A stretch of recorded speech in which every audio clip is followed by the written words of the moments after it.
and we can know ourselves to have been loved by God the Father from before the foundation of the world. It's the doctrine of comfort.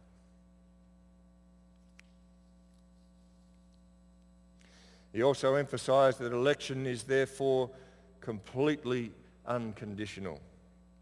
It would not be possible to overemphasize just how completely Calvin repudiated every notion of conditional election. There could be no conditions in the covenant for John Calvin. This is what he preached. If you sat under his sermons as he was expounding the book of Genesis, where God is dealing with the whole matter of Jacob and Esau, you would have heard him preach this. Paul would frustrate whatsoever men might bring of themselves and show that nothing has dominion herein in election but the only mercy of God. So then, let us not pretend that we can either will or run, but it behooves that God find us as lost, and that he recover us from that bottomless pit, and that he separate us from them with whom we were lost and to whom we were alike. That grace is ultimately rendered effectual by the will of man, he writes, is a fiction. And his words almost leap off the page at you as he demolishes free will. He writes, no free will of man can resist him that wills to save. Wherefore we are to rest assured that no human wills can resist the will of God, who does according to his will all things in heaven and in earth, and who has already done by his will the things that shall be done. Did you catch that? God has already done by his will, says Calvin, the things that shall be done. What unfolds in time, in history, through God's secret providence, his powerful working and bringing about his counsel, what unfolds in time is for Calvin nothing less than God bringing to pass his own eternal counsel. Therefore, to make faith or anything else the cause of election, he writes, is altogether absurd and is utterly at variance with the Word of God.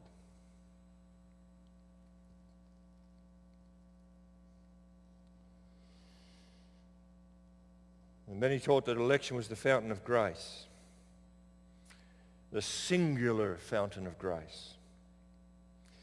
According to Calvin, reprobation adds nothing. It passes by and it leaves the sinner who is appointed sovereignly to death in his own sin. But election adds everything. Election actively bestows Jesus Christ and complete salvation in him. All the benefits, writes Calvin, that God bestows for the spiritual life flow from this one source, namely,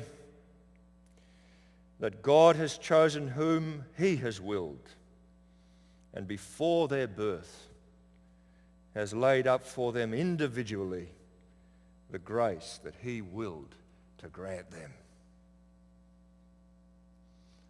That's the fountain of grace, the singular fountain of grace.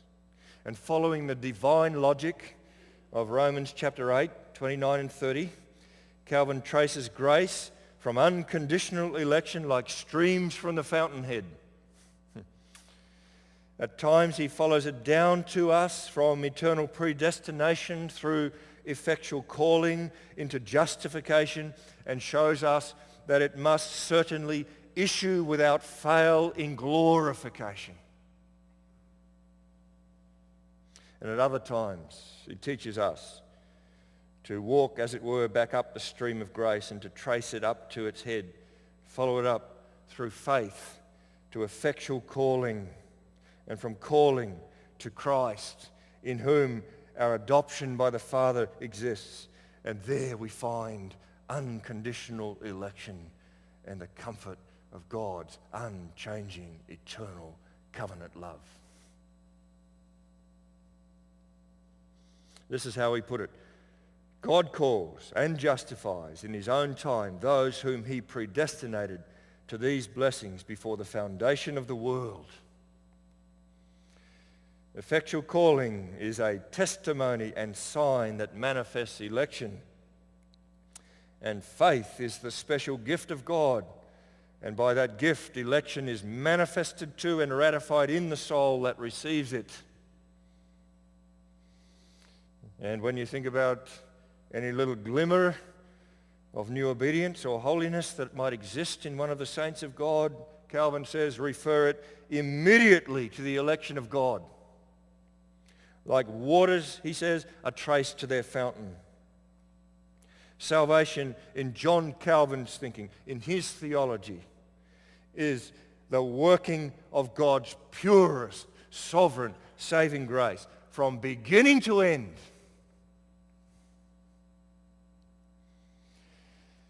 And that says something about Calvin's understanding of grace.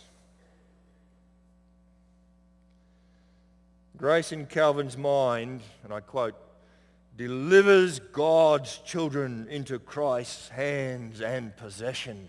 I want to say that again. Grace delivers God's children into Christ's hands and possession. Much ado has been made of Calvin's mention of a common or general grace, a kindness of God manifest in his providential dealings with all his creation. We might say, with ferns, rocks, badgers, bull ants, frogs, lizards, and men.